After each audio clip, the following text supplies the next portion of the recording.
પોતે રહેવા લાગ્યા, પણ શરીરમાં તકતી વધવા લાગી. એકદમ શરીર હાલતું ચાલતું બંધ થયું. ત્યારે એને યાદ આવ્યું કે આખી જિંદગી મેં રામ રામ કર્યું, કૃષ્ણ કૃષ્ણ કર્યું, શિવ શિવ કર્યું, નારાયણનું ભજન કર્યું, દેવી દેવતાઓની પૂજા કરી, પણ મને કોઈ મદદ ન કરી. આજ મારા શરીરમાં હાલવાની શક્તિ ન રહી. આજ જગતગુરુ શંકરાચાર્યને પહેલી વાર જીવનમાં અનુભવ થયો કે મારા શરીરમાં શક્તિ ન રહી. ત્યારે એને ખબર પડી શક્તિ એટલે શું.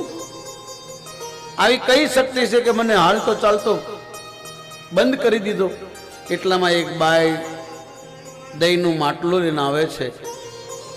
જગતગુરુ શંકરાચાર્યને કહે છે, મહારાજ શું થયું? બોલે, દેવી મને ઝાડા થઈ ગયા છે, અને શરીરની ઝાડા થઈ જાય એટલે શરીર ગ્લુકોઝ રહિત થઈ જાય, શક્તિહીન થઈ જાય. જગતગુરુ શંકરાચાર્ય બહુ રડ્યા. 75 વર્ષની એમની ઉંમર થઈ છે. એટલે એ ભગવતી એક બાઈએ કીધું કે લો મહારાજ, આ દહીં છે, પી જાઓ, તમને શાંતિ મળશે, તમારા શરીરમાં કંઈક શક્તિ આવશે. જગતગુરુ શંકરાચાર્ય દહીં પીધું, પેટમાં ઠંડક થઈ, રાહત થઈ. આ બાએ મોઢામાં શીળો નાખી, ચારો તરફ બરફ છે, અને બરફની અંદર ઉભા ઉભા હસે છે. જગતગુરુ શંકરાચાર્ય કીધું, મહાન, મારા શિષ્યો જતા રહ્યા, આ કેદારનાથ મંદિરમાં તાળા લાગી ગયા, આ બરફમાં કોઈ હોય નહીં, અને તમે કોણ છો?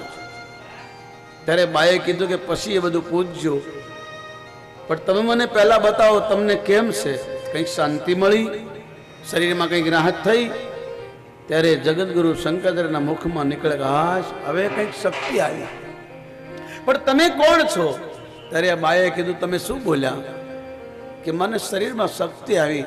તો જગદંબા ખડખડાટ હસી ગયા અને એને દર્શન આમ કીધું, એ મહાત્મા, આ જગતમાં મારા સિવાય બીજું કંઈ છે જ નહીં. મારી શક્તિથી જ આ જીવ ચાલે છે, બોલે છે, હાલે છે, જીવે છે, જન્મે છે, ખાય છે, પીવે છે, સાંભળે છે, દેખે છે. હું શક્તિ છું. જગતગુરુ શંકરાચાર્ય કીધું કે આ બરફની અંદર એક મામૂલી બાઈ મને દહીં પાતી હોય, શક્તિનો અવતાર બનાવતી હોય, તો તારા દર્શન કરાવ. શક્તિને તો 8 ભુજા હોય, 16 શણગાર હોય, ચારો તરફ પ્રકાશ હોય, સૂર્યચંદ્રની પરિક્રમા કરતા હોય. અને ભગવતીએ કીધું, તમારે જોવું છે? બોલે, હા. તો મા ભગવતી અષ્ટદુર્ગા બની અને એ વાઘ પર બેસી અને જગતગુરુ શંકરાચાર્યને દર્શન આપ્યા. બોલ અંબે માત કી જય. અને જગતગુરુ શંકરાચાર્ય મહારાજ ઉભા થયા, ભગવતીને હાથ જોડ્યા, અને જેમ બાળક રડે એમ રડવા લાગ્યા અને કહેવા લાગ્યા, માં, ના મંત્રો, ના યંત્ર, ન તંત્ર, ન જત્રી, તદપી ન જાને સ્તુતિ કથા, પરમ જાને મહાદ કલે શરણમ. હે માં, હું કઈ મંત્ર નથી જાણતો, તંત્ર નથી જાણતો, મારામાં કોઈ વિદ્યાબળ નથી. આજ ખબર પડી કે મેં સંસ્કૃતમાં દેવોની સ્તુતિઓ કરી, શાસ્ત્રો રચ્યા, જગતમાં લોકોને ધર્મની રાહ બતાવી. હે માં, આજ સુધી મેં તારું ભજન ન કર્યું. હાથ જોડીને પ્રાર્થના કરે છે, કપુત્રો જાયંતે કજિત ગુમાતા ન ભવતી. હે માં, મત સંપાત કી નાસ્તિ પાપ ધનિતમ સમાન નહીં, યજ્ઞાત્વા મહાદેવી યથાયોગ તથા કુરુ. મારી જેવું કોઈ પાપી નહીં, તમારી જેવું કોઈ દયાળુ નહીં. હે માં, હું તમારી ચરણમાં છું, તમારી ચરણમાં આવ્યો છું, તમને યોગ લાગે તે કરો. અને પછી ભગવતીએ જગતગુરુ શંકરાચાર્ય માતાના મસ્તક પર હાથ ધર્યો અને ચેતના જાગી અને ભગવતીની સ્તુતિ કરી છે. અંબે કહા જાય, જગતંબે કહા જાય, બોલ મેરી माँ मुझे क्या कहा जाए.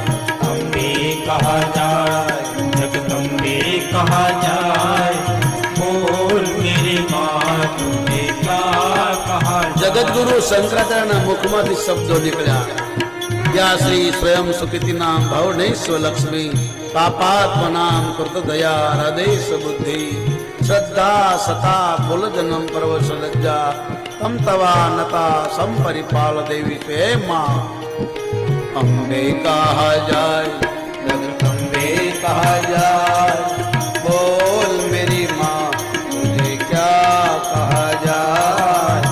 अम्बे कहा जाए, जगदम्बे कहा जाए, बोल मेरी माँ तुझे क्या कहा जाए.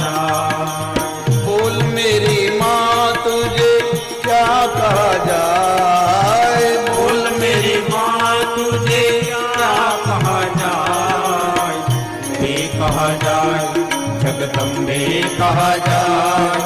बोल मेरी माँ तुझे क्या कहा जाए। अम्बे कहा जाए, जगदम्बे कहा जाए। बोल मेरी माँ तुझे क्या कहा जाए।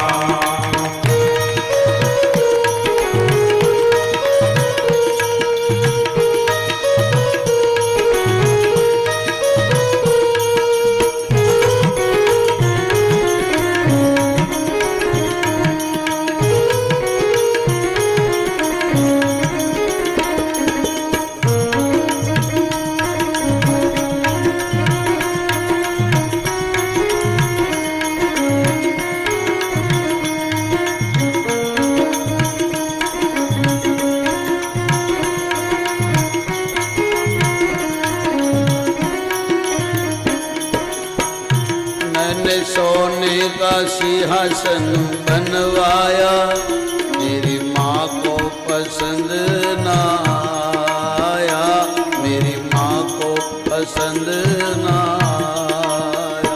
मैंने सोने का जगदम्बा बनवाया, मेरी माँ को पसंद ना आया, मेरी माँ को पसंद ना आया। चारों तरफ बर्फ છે અને જગતગુરુ શંકરાચાર્ય મહારાજ મનથી માને બેસવા માટે આસન આપે છે. ચંડી પાઠમાં આ સ્તુતિ છે. આપણે એનું ગુજરાતીમાં રૂપાંતર કરીએ. વૈષ્ણોદેવીમાં રોજ આ ભજન ગવાય.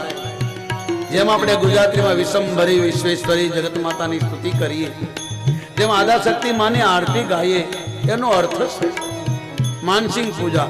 તમે અહીં બેઠા બેઠા એમ બોલો કે હું ગંગાજીમાં સ્નાન કરી 10,000 ગાયોનું દાન બ્રાહ્મણોને કરું છું, 10,000 બ્રાહ્મણોને ગંગા કિનારે બેસીને જમાડું છું, તેનું પુણ્ય મળે. પણ અહીં બેઠા બેઠા કોઈનું ખરાબ કરો, ખરાબ વિચારો, તેની દંડ પણ મળે. એટલે માનસિંહ જગતગુરુ શંકરાચાર્ય કહે છે કે તમારી પાસે કાંઈ ન હોય તો મનથી ભગવતીની પૂજા કરો. હું માને નવડાવું છું, આસન આપું છું, સુંદર કપડાં પહેરાવું છું, ચંદનનું તિલક કરું છું, ફૂલની માળા પહેરાવું છું, માને ગૌરી ગાયનું દૂધ પીવડાવું. આવું મનથી કરો. તમે મનથી રોજ આવી પૂજા કરો તો 1 મહિનામાં જગદંબા તમને સપનામાં આવે. જગતગુરુ શંકરાચાર્ય બોલ્યા, मैंने सोने का सिंहासन बनवाया, मेरी माँ को पसंद ना आया, मेरी माँ को पसंद ना आया. मैंने सोने का सिंहासन बनवाया, मेरी माँ को पसंद ना आया, मेरी माँ को पसंद ना आया. ये तुझे फूलों का हार, तुझे गजरों का हार, तुझे फूलों का हार, तुझे गजरों का हार पसंद आया. अम्बे कहा जाए, जगदम्बे कहा जाए. बोल मेरी माँ तुझे क्या कहा जाए. अम्बे कहा जाए, जगदम्बे कहा जाए. बोल मेरी माँ तुझे क्या कहा जाए. ओ बोल मेरी माँ तुझे क्या कहा जाए. बोल मेरी माँ तुझे क्या कहा जाए. अम्बे कहा जाए, जगदम्बे कहा जाए. बोल मेरी माँ तुझे क्या कहा जाए. अम्बे कहा जाए, जगदम्बे कहा जाए. बोल मेरी माँ तुझे क्या कहा जाए.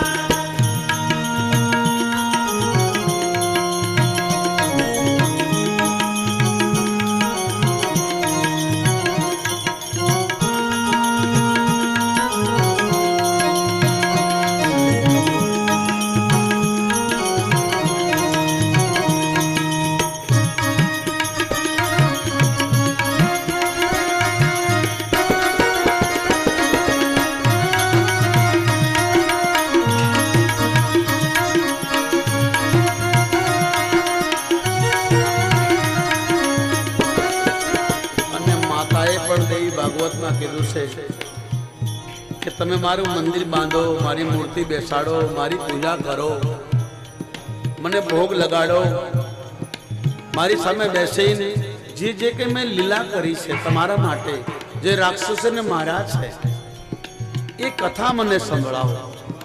તમારા કોઈ વખાણ કરે તમે કેટલા રાજી થાઓ.